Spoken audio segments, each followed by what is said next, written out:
Hello guys, তোমরা সবাই কেমন আছো? আশা করি তোমরা সবাই খুব খুব ভালো আছো। আর শীতের সন্ধ্যেয় যদি একটু চিকেন স্যুপ পাওয়া যায় তাহলে কিন্তু আর কিছুই চাই না। তাই বাবাকে বললাম বাজার থেকে একটু চিকেন নিয়ে আসতে। আর চিকেনটা দেখো আমি এনে পরে কিন্তু বয়েল করতে দিয়ে দিয়েছি ভালো করে।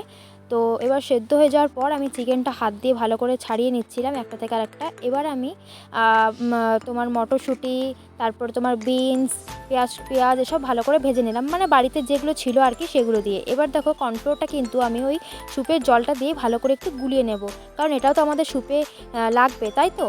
তো দেখো এরপর আমি কি করি, এবার চিকেনটা কিন্তু আমাদের ভালো করে কিন্তু একটার থেকে একটা ভালো করে ছাড়িয়ে নিতে হবে, ঠিক এরকমভাবে।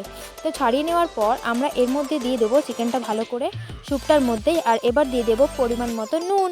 তো ভালো করে নুন দেওয়ার পর যখন ভেজিটেবলসগুলো সেদ্ধ হয়ে আসবে তখন আমরা দিয়ে দেবো কিন্তু সয়া সস আর কর্নফ্লোর। সমস্ত কিছু দেওয়ার পর আমরা কিন্তু দিয়ে দেবো গোলমরিচ গুঁড়ো, যেটা কিন্তু তোমাদের মানে যে যেরকম ঝাল খাও ঠিক সেরকমই দেবে। আর দেখো এবার আমি সয়া সস দিলাম, আমার একটু আগে বলাটা হয়ে গেছে, সরি। আর দেখো ভিনিগারও দিয়ে দিলাম, তোমাদের যাদের বাড়িতে ভিনিগার থাকবে না তারা কিন্তু লেবুর রসও ইউজ করতে পারো। তো দেখো কত সুন্দর হয়েছে স্যুপটা, তাই না?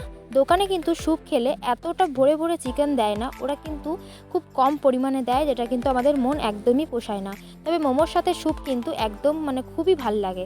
তো দেখো যখনই ফুটে আসবে তখন কিন্তু আমরা নামিয়ে নেব। আর দেখো রেডি হয়ে গেছে আমাদের চিকেন স্যুপ। তো ভালো লাগলে লাইক করে দিও। বাই।